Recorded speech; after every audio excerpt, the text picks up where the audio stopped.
na biso noka motema pasi moko na zongi na nsima na mambo ebele kaka te mpo toyebanaki mais mpo mama Chako tovivre enfance moko boye ya télévision moko non je crois Congo Brazzaville na OZRT à l'époque na émission moko basala yango na JM basala émission moko na JM dernière émission asala mpe émission na bike na mino nde eza kodéranger mais depuis batiaka ebakisi na bokoko so ndeni basalaka je sais pas na JM so olandanga na so nabosani te na émission moko natalaki ya yobo bamino mo boye wana nde le basali babilo ya bokoko on dirait eloba na JM elomo ndenge wana asante bien nakoti Facebook nazali kosalonge na fauteuil na ye nakoti Facebook naotala na nga bani namoni masamo boye Roncia Kokel JM ayebi ye namoni Roncia apublie Mama Chako ngabi o muta pirater compte ya Roncia te o po bato bako moboma bato na Kinshasa odayene non te babomi atiki nakei kokota siko na ba site o bani ba page na banota ba page na biso etanami Mama Chako akufi na yo mona source ya suka na yo tala kale tukebana na contacter abisinga effectivement que Mama Chako akufi sikoyo tobeta biso to sekime ba hôpital musu eza ba hôpital okanga balongo na mutu 3 minutes. Abonnez-vous sur Nyoso Makambo Info. Musique, théâtre,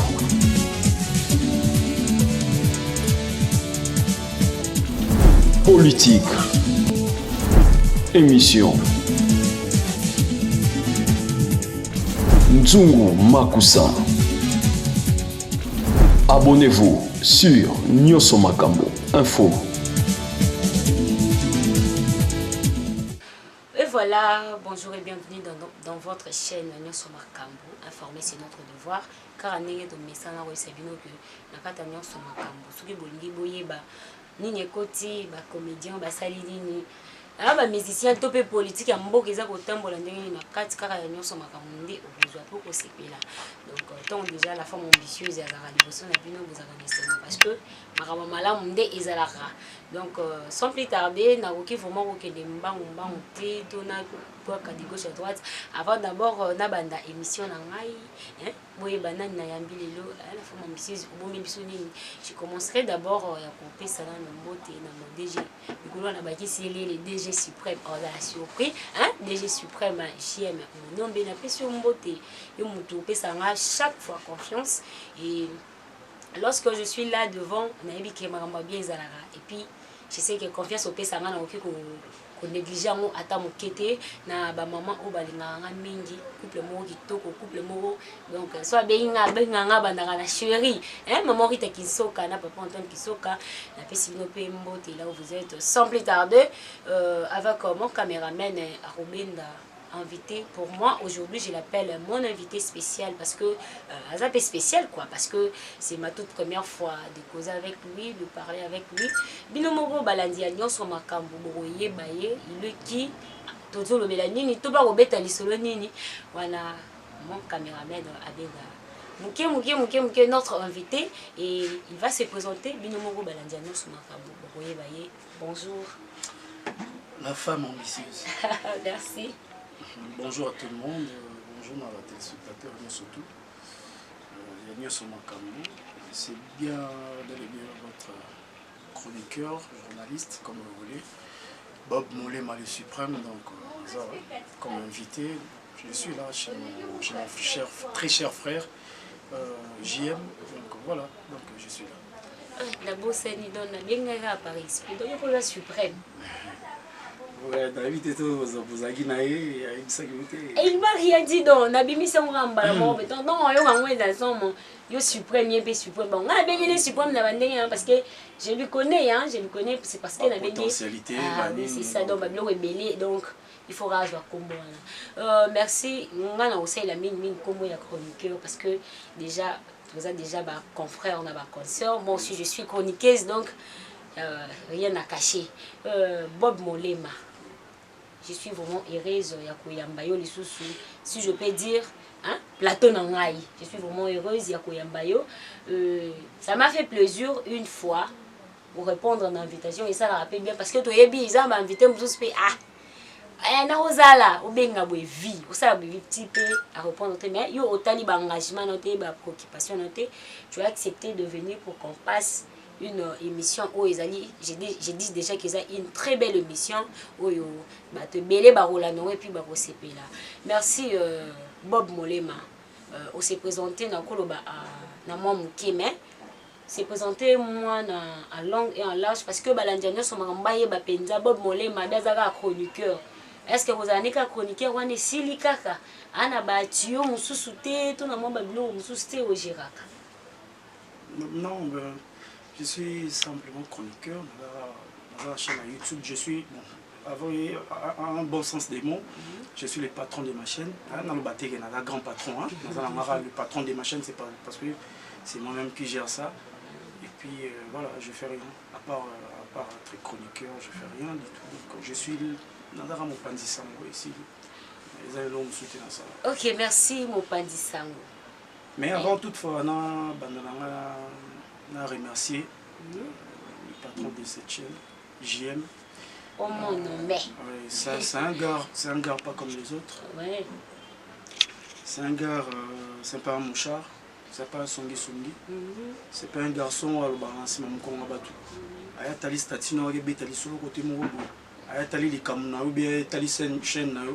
Soit mon gars au salaire sans vie à quelques secondes à ta chambre. Ok, ça n'aura YouTube. Je me suis fait côté nous et les marotés dans les télé. Ouais, c'est un gars qui m'encourage beaucoup, qui m'avait déjà encouragé de parler en abeille. J'aime la mouni au salaire chaîne, c'est moi qui m'en sa chaîne, mon frère, vas-y, ça là, ouais. Vous avez la potentialité belée, pourquoi on va dans la palais, vous avez tout le monde a fin du mois comme par opé, comme par opé, ça n'a pas payé. Donc, ça parmi les bateaux, encourager et puis voilà. Bob Molema, on peut se vraiment des détails qui tuaient, Nani Ozali. Nani Penayeba, avant Ozala, le Bob Molema, avant pour créer Péché Nayo, Ozala patron, nous vivons moins à la place Moroboui, Ozala n'est co-RDC. Et Bissangaï. Qu'est-ce qui t'a poussé de quitter directement EcoRDC au moment pour créer Chez Nayo? Raison vraiment pertinente. Ils allaient qui topé toi bani un monde na biso rabarando to lo mo boye ezaki vraiment il roni ne poussa qui. Ouais, merci beaucoup. Donc ma sœur, ma consoeur.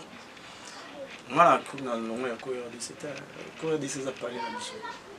Là le long la EcoRDC soit bien là que ça émission EcoRDC dans ça. Et papa Jean Chibo hein.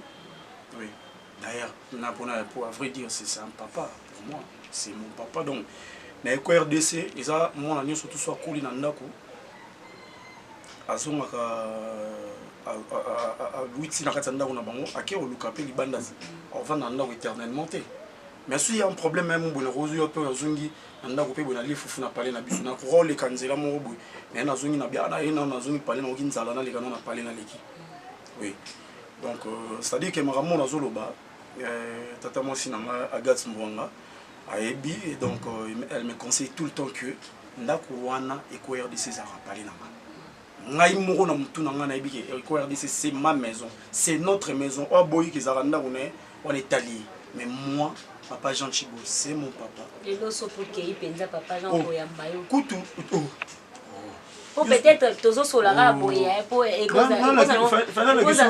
on paye ironie donc il peut en visualité boy pesa un moté quoi en visualité ça un moté ah monique un mot boy pe kine mais monde de internet so monde de internet so monde a problème ah donc il faut voyer bah ah na rominani papa Jean Chibo au moins un message na biso au moins salut suprême. Ah, salut suprême, mon fils, un grand merci. Ah, comment ça va? On a vu que vous m'avez remarqué. Oui. Bah, ça va, ça me déçoit suprême. C'est vrai. Au moins, toi, comment papa, c'est bizarre. Au moins, toi, comment là. Chaque jour. Bon, ça va juste pour te confirmer. Pour yo mo yebi monde on est dans monde polémique, monde problème. Donc bon déjà c'est bon. Moi là je reconnaître papa, c'est bien. Moi siko na eloro pena nga Bob Molema. Soba da mona nga trop na TV. Ezateki. Zangi bilamba olata. Ezateke nazangi wana pe komizu polémique te yo kaka cité ezateke nazangi caméra ya osala émission ezateke nazangi mbongo ya louer caméra ou bien benga Ortega ou bien na pour na rose avec caméra JM ça me dérange rien et le moment était zangi nazwa micro na tchala monoko nanga mais moi j'évite souvent avant les gars téléphone dans l'information c'est ça vraiment avant les gars TV c'est d'abord et là loko journaliste nyo surtout phase na ngona nazate ba jara bato azui téléphone na yo acheli boso bo bien azui nini caméraman ben caméraman bolobolo bandolo ba n'importe quoi bande émission bandaki ba boye ba fondement ya émission té qu'est-ce qui se passe avec ce monsieur na lingite ba finga ngane ba finga bato na ba nini na ba commentaire hein ndeko nanga iya Mary Aebi depuis France Aebi donc na lingite ba finga ngana ba commentaire pour ne pas na fingi sama na sala buzz na sala boy je m'abstiens na vai na coin na jour na mon information ndeti mikolo to na information to na ni actualité zali na roleka bientôt là na sala émission pour na zape na otobela bela ina mela ima ya ba ma ya pompe secret nga mi bani donc oui et ça les na yé pour na yo au beninga. Moi je respecte les gens comme JM a respecté moi on pu faut respecter rendez-vous c'est pourquoi je suis venu ni tété quoi na ya na ngati na bima pété. Je reste chez moi jusqu'à ce que nous commençons bien à se rétablir. Mais Boïga va n'abimati. Mais Bob Molema Ndenge ou Evrakabo. Si je comprends bien la façon dont vous le délaissez, c'est comme si dans ta chaîne plutôt, aux Alara, Yomoko, journaliste, tous basés non, le lot Bob Molema Ndenge ou le bic qui est là, au fan d'Abango Bazo relève, je ne sais pas où Evrakabo, Yomoko, on essaie comme égoïsme. Non, c'est égoïsme. Moni. Il y a beaucoup de choses. Hein? Il y a beaucoup de choses. Pendant longtemps. Les gens ont besoin de me consommer moi seul. Pendant longtemps, pendant Nazaki dans le noir, et c'était dit à quoi que vous allez dans le noir pendant un grand longtemps comme ça. Oui. Bob Molé, maman, c'était quoi? Il fallait dans le bas. Oui, Nazaki. On les a racalés. Déjà, c'est les cas.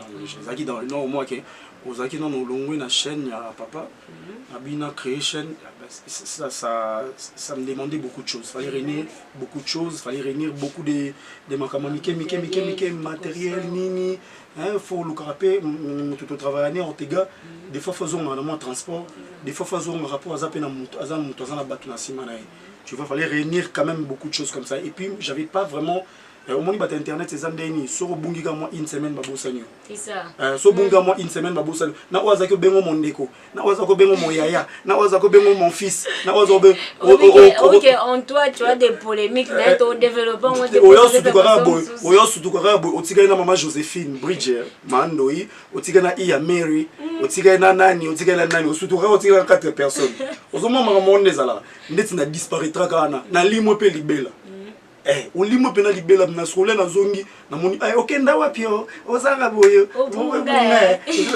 moi c'est que kindeko moi zaki na internet kindeko mais babo c'est un numéro na ngati ya WhatsApp ozomona maintenant que je travaille je bosse des fois un moment ça na balanga j'aime invité mon hasard est-ce que vous travaillez j'aime m'appelle comme ça. Ah, on a pensé pas j'aime. Je te dis, je me nazaki musika na nini na sans fil. J'aime bien nga soki ozui temps na invité moro awa na la jolie yara rapide sa émission. Mais malheureusement, maman Joséphine m'avait envoyé dans sa maman Moboé et tu as un permettant qui penzati. Na raté invité là. C'est rare. Au moins on ninga Moboé aluka propulsion peso passer le monde allo baké pour que betali solobi au moni babo wana ngana pesa ki ba invité lobi oyo ka lisolo wana yango ngana invité ka biloko wana moi je reste là où je suis so j'aime bien ngati yo bien ngati ngana yapi ngana bi m'appelle libanda voilà balandianyo so makambo bino mo boyo ka ndenge nini Bob Molema un grand chroniqueur ya mboka oyo ya Kinshasa ndenge ayo passo la vraiment azofinga na été azobakila mutu jeton te oloba oya ye nga confirmer oloba oya ye donc na lingi beteke oya le kakita loba kité donc tozo soane penza na kimia nyonso tout je ne pourrais pas vraiment arriver pe na émission na ngamba mboy hein maman Mimi Visi na pesi ope mbote maman olelaki lelaki ngabi mwana bina lelaki ngayo na pesi mbote wana na lina tena kisomiso na bona wana ba maman ya ngakati donc c'est un peu ça Bob Molema na zongi sous na yo tozana si je peux dire deuil national. Oui. On a perdu vraiment une grande icône dans le monde artistique, théâtral, comme maman Jackie Chako, paix à son âme. C'est vraiment une maman, n'a tant vraiment aimé. Non. Façon maman a yambingai une fois seulement, mais la façon dont maman a yambingai, le jour où on aura eu j'ai eu à pleurer. Dans les livres, vraiment, tout n'a pas oh, non, c'est une maman. Donc, je suis allée à maman, je avant tout côté na maman zibia makonsus. Ezalaki ndenge nini? Maman Jackie Chako, maman oyo apesa makambo vraiment maman oyo aningisa son akolo ba République démocratique du Congo. Zaïre à l'époque. À l'époque. Tu sais, la dame ambitieuse, oui, vit et là la réalité. Là, jour en mon avant qui est pas grand frère non tonton Molema. Elle est sérieusement malade. Avant dit pour na chara vie moi kimia na solana et ainsi de suite. Quand n'ingé zalara, t'as malade. Na côté Facebook. Azali ko s'allonger na fauteuil na côté Facebook na otala na bani. Na moni masa mo boy ronsia kokel JM a bien. Na moni ronsia a publié maman Chako. Ah. Moi bi o muta pirater comme si a ronsia teo. Pour bat bon bon na Kinshasa o daine non te ba bomi. Na tiki na kei kokota siko na ba site o ba ni ba page. Na ba nota ba page na biso etandami maman Chako kufi. Na yo mona source ya suka na yo tala kale tukebana na contacté abising effectivement que maman Chako kufi. J'étais bon, on a resté dans la liste fait pendant quelques minutes. Maman Chako d'ailleurs. Obi la mitali na bi maman Chako. Bon ngasiko. Ngayo ba non na sai na ngata kombo ya danger makasi. Mais bat baloba ki na za danger. Maman Chako prophétie. Maman Chako kufi merci. Na biso no ka mutema pasi moko na zongi na sima na mambe belé. Kate poto yebanaki mais pour maman Chako to vivre en France Moroboye il y a télévision moko. Non, je crois que Congo Brazzaville na OZRT à l'époque. Biso to vivre OZRT à l'époque. Je sais pas bano ba mikolo on a habité. To ebelo na kombo RTNC. Biso vivre OZRT, c'est le théâtre de chez nous. Ezaka na nini moko ba sala onka na kata ndako moko boye. Ba maman Chako biso to mona bango siko na jeunesse na bango to vivre ngo boye. Ngala botami na kuti bango déjà baza. Na continuer kokola na kuti ba maman Chako baza kaka. Donc on mona que bota lelo mo ya elengi na vie na bino ya kitoko oyo peut-être et tikala rosala souté. Au sentir bango ba sali théâtre mo ya komi kitisa. Ba sali théâtre ya komi kitisa. Ba maman na bazwaki ba mama papu oyo bazaki na se. Ba passer ba memi biso na jeunesse na biso na bomona na biso na elengi moko boy. Na mipende libanda te na libumu libanda te donc ba memi biso na mama puta to tala bona TV na ba veki mbatseke ba ve na ba zebele ba série wana ba ngadia dia ba nani ba mère wana ba mema ba yimba nzembo moko boy ya sans souci ba série moko ba nzembo sans souci ba sala ba théâtre wana donc on sentit que na balabala ba tu bazai souter libanda ba mère wana ba koti mais lelo na ebité na okaki motema mabe motema pasi na kanisa ke belé que ba maman Chako ba icône oyo ya monde théâtral ba akufi lelo en un clin d'œil na petite minute à tirer révérence na et bon biso ezaki to ndenge nini poto yo ki pe ba explication mais bino lo wala donc boza ba source na ndenge expliquer vraiment on comprend vraiment que oui dit maman Chako to yeba nan vraiment oui vérité soit vérité vraiment Moni merci beaucoup. Non c'est pas la question non c'est tanga qui non c'est pas la question on les a droit et kende. Pourquoi est-ce que bata boyine ti ba bino boye ba cha ba ba page te ba cha ba gangila ba cha ba mama kele. Mo autre le belo mo pa wa ya temps par temps. Ah ya temps. Au moins mutu mo ma kelele fingi batu bazu ba chena nini na TV. ça me fait mal moi. Et on a mis ça sur l'émission penalty. Bon, on a sauté na vanille. Et ça métier à tout boya ça. Et ça la mara. Voilà, pour ne pas dire n'importe quoi à la télé. J'étais pas informé. Je suis journaliste, hein, maman. Dans le monde du journalisme, il faut ça, le dépistage. Il faut qu'il y ait un terrain, il faut récolter des informations. On a récolté des informations. On a une information sur Facebook. Qu'est-ce qui s'est passé? Pour moi, on a déplacé Ezate. Il y a eu un gars qui est sérieusement malade. Azaki otambolate, aola mukate, donc il faut autant côté les misae comme me mako keni na douche. Na ko tika été, on m'a chaque 8 bo itaza icône. Maintenant tu la peine no anga ya wanga azaki ona na tiki na mbetu. Na mwasi na bana ngana kende na mara mwana ezapena bienté. Na bandi obenga. Les gens maintenant au bazaki sur les terrains na pesi Flore Makini Simbote master nanga abisinga molema akinda ki hôpital pour ba longole mine. Mais en arrivant à l'hôpital, on peut extraire 3 dents à la fois. Déjà, on a un problème en bino. Si on a un petit peu ndenge minu ngasina bela malade minu bona bimna kaskasa butu na to na mokoto na epa kokubana biso na matina nzeta manga na kifanda likolo nzete nkoya kele so na matina likolo nzeta manga ici là minu passe mais or là imagination or que le contraire sikoyo to beta biso to sekime hôpital musu eza hôpital okanga balongo na mutu 3 minutes nenga na yoki parce que j'étais pas sur le terrain. Nangane na benga JM crédit siko yo benga JM na normal boizate. JM nde ayako benga ngapo mingi JM. Mona mandeni informo koti wana informo na lo bate poto zana to benga na kake ya elo mo koti wana. On confirmer mutu moko bien. Elo mo koti wana mole masa rapide kende OK ba information sur ezani. Eza asala nga bongo defo.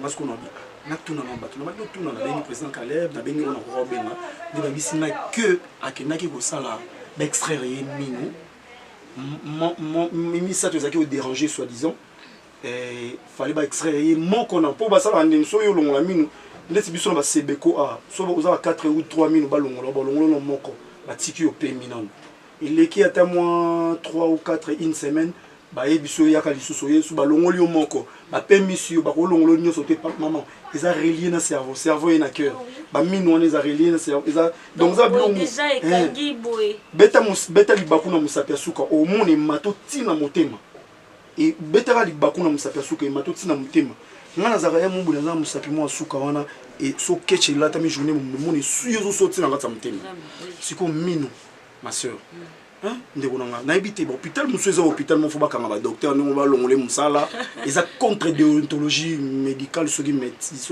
soki ninyo o basala bango kuna ba médecin vraiment faut ba botola ta certificat na ya ba médecin parce que médecin mon côté spécialiste mon côté a rolongola mutu 3 dans wana hôpital ni wana hôpital on pesa on gaz on temps comme des gens pesa gaz donc il faut tout a boyi na temps on peut ngapi na problème moema batala hôpital ni balongola na kunate donc batala on internet ya solo on pesa ba gaz boyi ba on temps on commenter pour bo même so mama chako na temps comme vraiment ba petit ndie moi mikuse so banani mais on temps comme hôpital na petit moi pam yo kazi ya na ba sala yo kasi ba autre.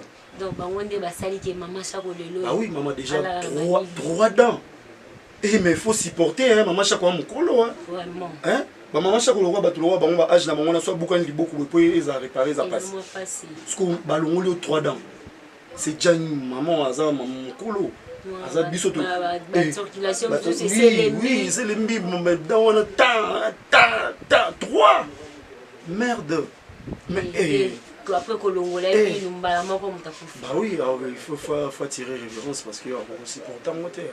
Pourquoi que supporter douleur voilà. Donc a fait la qui caga dans l'hôpital to na bien l'hôpital akenda ki l'hôpital. Là ça qui on a témé ndé va espérer akenda ki penzo hôpital. Aki c'est ça. Ni pour extraire yeso ili nous son ni ndé ba extraire tous les 3 dents. Mais dans la émission, on va a JM. Parce que l'émission, on a JM. Avec la émission, il y a la émission qui a mis nous déranger. Mais depuis que tu as dit que tu as dit que tu as dit que tu as dit que JM sur Hollande, na so na bosani te na émission mona natalaki ya yobo bamino mo boyo wana nde le basali babilo bokoko aya on dirait le bala JM le monde ngona a santé bien nga ipe période le na ebiso bien que nazaki vraiment malade na bandi pinda ko bima bima penza bidibida ye baka mwa makamu mingi soka ya lakiawa ande a salisa nga linu malade aminu bidibidi wana ye ninga kiti na cha tilelo malade aminu kende. Et ça, il dérange qui souté. Bon, pourquoi pas continuer de dire à beaucoup. Maman. Parfois, peut-on y avoir la tradition, les bissons, hein? Les gens ont bon, mais à vrai dire, ceux qui lui ils ont bien on peut tout dire ici. Tokolo ba médecin, tokolo ba boué, mais ceux ils ont canalisé, oui, mais mon anzila na et ils ont ato zalagi ndengini. Mon grand frère me disait, Bob, dans mon dirait nazo bimananzo tonanga. Moi, c'est grand frère. Je peux crier au nom de Jésus à plusieurs reprises. Na roganga alléluia awa. Ceux qui baba qui au ken devient na ko kamote. Mais ça que au moins le rozongi boy. C'est que nzamba lingi ko rozonga. OK, merci Bob Molema. Ko beta ndengo beti que maman Chako ba joie donc aux a vraiment na idée.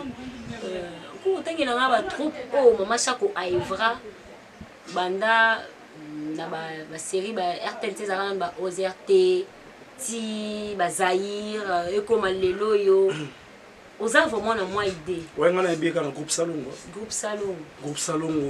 série wana ba dudunga fura groupe salongo na ibaka lenga na botami na yo kuma ko yeba ke o izola que TV ni na iba ba mama Chako na groupe salongo hein série wana kala pena OZRT office zaïroise des radios et télévision voilà. Donc série wana on a baki na troupe na groupe salongo et après na ko mona ya ba ko tourner na ba sans souci hein on va tourner à côté pe des fois na ba sans souci là on a groupe sans souci pe bima c'est akala wana mais à retourner des fois pe na ba sans souci ba tourner na ba lipati hein na baki mingi na groupe salongo na baki sous na groupe te mais de temps à autre Marambozo changé vitesse de croisière il y a un monde dingue commis Tim Machako pas continuer dans zone.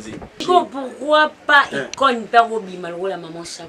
Quelles sont les tendances na ba selon ba manque et comment dirais-je selon ba bien le faire il y a maman Chako le lo icône na e azalate. To référence na azalate ça pourquoi. Bon mon va se belé. Et ma net si bateau ba rolanda ba image ya maman Chako mité mo na pas ba fille ba jeune oya leo bien bateau kala ba oya leo na lo bingo tout na lo bika na basine mon bateau ba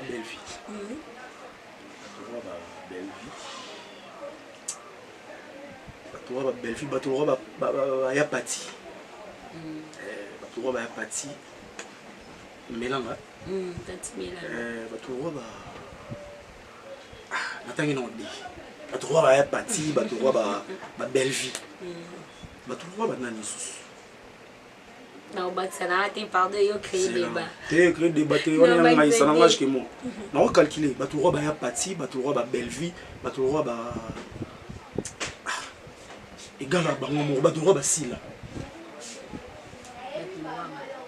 oui bi ke pe a son âme ya papa na bango et papa na pe marakimia na ko fait la papa na kati avion na maintenant matin avion tozanga basile ba belle vie banane bi bazongo na mutema na bango loko papa bango ni mtakufi donc c'est à dire quand on les là on repasse bango pe ba bando les là mama bonde ko wana hein on mona ba forme na bango wana même donc que non belle vie a ba forme ni morbo so coutier simplicité oblige maman Chako zo seka o kuna nyoso tu ndeko nyoso tu yaya mais baza quand même dans ma distance pour mondo ezalo bébé mondo franchement faut dans ma distance so mi pesi trop comme le roi Gambela Zando o dai oui na biso vérité monde oyo to vivre oyo so mi pesi le roi Zando Gambela o dai o moninga na kenda ba presse ba lixte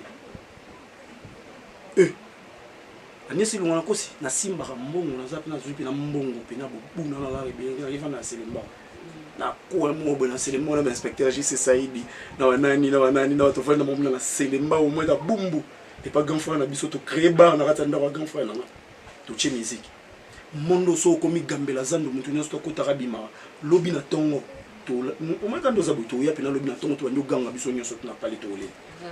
Donc faut faire attention malgré moi je vais prodiguer un petit conseil à tous les artistes. Boza no yorosangana. Bosangana ras na mamatanga. Boza bena l'esprit moko. On peut aller toutefois dans la place à luxe. Bon meli bolier mais lobi mutakufi. Na ndima ile lo mashako. Ngala biso ngala vana na bumbu selemba wa na bandal rare. Nga vanda bana bumbu selemba na kati na master na mobo Hervé Matulanda. Aza bar na mon terrasse na mobo. Terrasse on to vanda ko to so tali ba kiti za no ma appelé pour master débrouiller. To mela na moi jus au no mela moi bière na quoi mobo so mon nga la koti bandal no kwa koti. Vous comprenez? Mais au côté quand on a été on a qu'un chez Nagno on a eu téléphone dans la remonte ça va direct ngaye on a chez Nagno non yate donc moyen dans la té tout na JM place to vanda to mela JM a na so na libanda so tout na place biso vanda to mela au moins au place on a tina té to vanda ngana JM to sisi to tem to ke so na daïse que mon la biso nem ta bomini ya solo vraiment Bob Molema j'ai vraiment aimé hein donc yo le bel de ta part, un peu de ma part, vraiment, j'ai beaucoup appris chez toi, vraiment merci. Bisogno surtout, tous avez éprouvé te dire que maman chaque koufi. En ce qui concerne l'organisation, il y a Bobsec, je ne sais pas si tu es déjà informé de ça, soit ils ont nini. Tant le basu ça va baloba, yo le bara JM pour qui na chaîne, albina nga qui faut na que chafo na studio. Yegam ta bengenga otika lo yoro no mutu mota wa benga ngai mais ba lo ba le bon compte fond mutu musu pena boza mutu musu azaka pe alo ba ngo et toi tu es mon nani oyo mais j'aime ta benga mais Molema ba lo ba ya ba texte ba dash ba lo bi que le bon compte fond de bons amis peut-être quand on te dit ça car on est dans le bac il y a des choses où il y a trouvé intéressant et pas na yo pe le loboye. Quand tu as un problème au Kimamba et pas naïs, c'est ça, ils ont un surtout est-ce que le reporter a jamais un numéro non, il a aussi mais quand à Lukio, tu dois d'abord savoir d'être aux aragés. Ah, où ça les fait? Ah, bien ça en enquêté. Tant de gens t'as bien que fait, je t'ai dit à considérer. Ah ouais. Mais tant déjà t'as Lukio comme moi, vous savez qu'il y a l'ignorant porte encore cœur, il y a moi là. C'est par là que nous voulons savoir programme les années nini. Programme moi yo za journaliste chroniqueuse vema sasa sana donc on a mis placé té pourtant on le bas yo zoga une information té le bena la TV ainsi de suite non je vais pas entrer dans ces problèmes là donc Bozela vema sasi yenem tazawana il va vous informer azawana aza mis placé soza numéro na bengi ozuye bosani émission pour expliquer on surtout. Et puis, je crois bien que le ministère de la Culture, et puis association, plateforme, surtout il y a théâtre, et puis ça va information, ainsi de suite. Donc, moi, je ne suis qu'un simple chroniqueur. Je viendrai faire mes reportages et faire des interviews par rapport à la mort de notre maman, maman Chakopé à son âme. Nzambe a Kanisela et Loko Yamouké. Donc, à part ça, je n'ai rien à dire. Donc, voilà.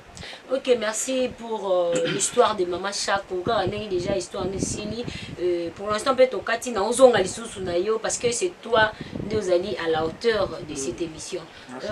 Bob Molema, tu m'as parlé de ta chaîne, mais il y a beaucoup de questions. Ils sont pertinentes. Donc, au travail à Raboui, tu as déjà des difficultés où tu as soit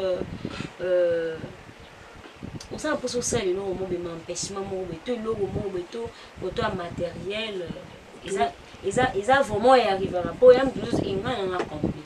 C'est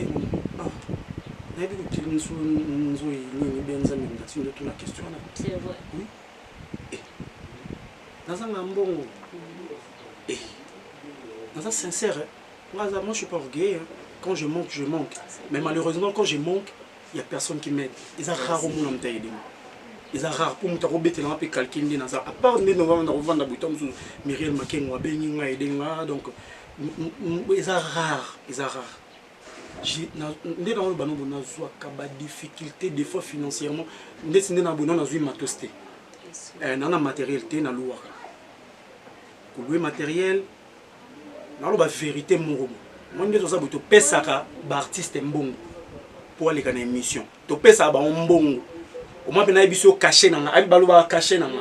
ata na lobby nanga so boyino na banyo sa banalise na magie mais ça va vérité to pesa ba mbongo des fois muso biso caché na $50 muso biso caché na ndesi na be mission cuisine $70 $100 wana artiste so na kei côté caméra otega mona bato alwa caméra na nini na mioso na pesa $25 donc déjà na kena massa $25 na kena nga mona ba transport nanga moi yango mombo mwana salika mission moko na semaine na la muta sunga ngati rare na muta sunga ngati je me bats seul na bunda nga moko et je suis encouragé par des gens na bunda kusunga bena ubina mutu abipe na ngona za sponsoriser bob ba yara na mangwe belé abeso de lukuta 3 lukuta pour lekina na koyoka ndenge ozobwakela nga bakombo ba mama banani ba papa banani bango pe bakoza la soutien ba papa te ba papa te ka maman akoza la soutien na yo maman Joséphine ndoya maman na ngai na pena bien ki mando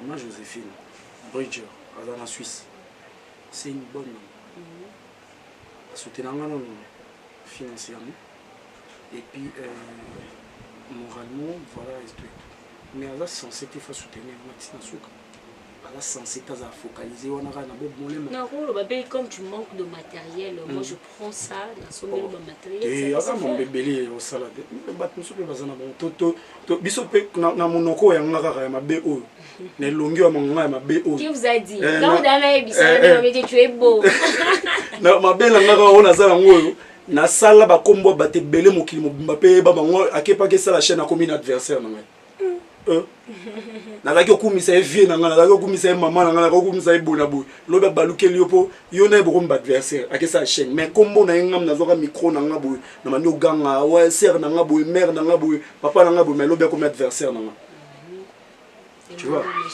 le monde est méchant mais ngai toutefois na ngako forcer notre nature c'est lui qui veut m'aider qu'il m'aide ils ont déjà écrit dans l'arbre dans la matérialité même pas micro moni bambongo musu tozora bozora na ba vie bozongo na ndenge mbongo wana ezosila yo moko oyebate na mbongo wana to musu ekoti problème moko boyo ozwaki mbongo ozongo lelo lobi ba problème eli oyebite mbongo wana ozwaki ya ndeni na ngoka lelo na lobi na zora matériel moko boyo ezui problème né un grand merci à Agnès Ilonga à sommer la machine ouais merci beaucoup à Agnès Ilonga elle est native de Londres. Donc, Agnès Ilonga, un grand merci. N'a bien avec Big Ben, il y a une la machine. Et c'est pas chef Ortega. Merci Naé, nous avons pas mal. Vraiment merci Balandiagno Somakambu. J'ai vraiment aimé partager vraiment ces bons moments avec Bob Molema. Non, s'il y a déjà qui est corte à corte, non, qui était un cas bien admissible, corte à corte, tina souka.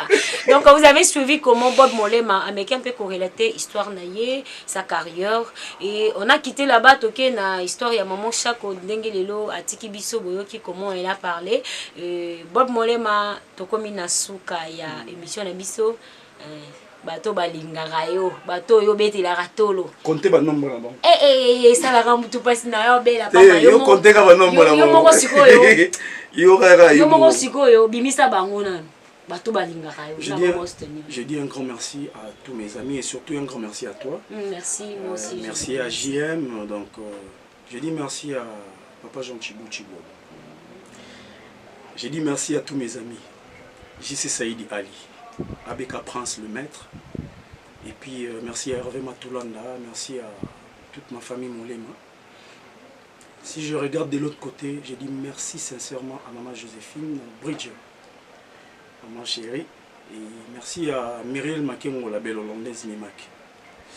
Et pour clôturer, j'ai dit un grand merci à l'immeuble Zanga Souka, Agnès Ilonga, tellement à talent, n'y a pas brouillage.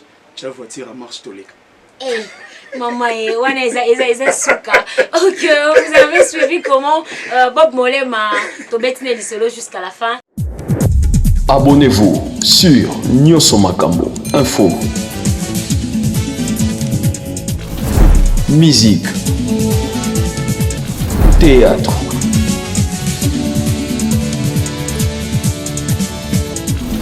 politique, émission,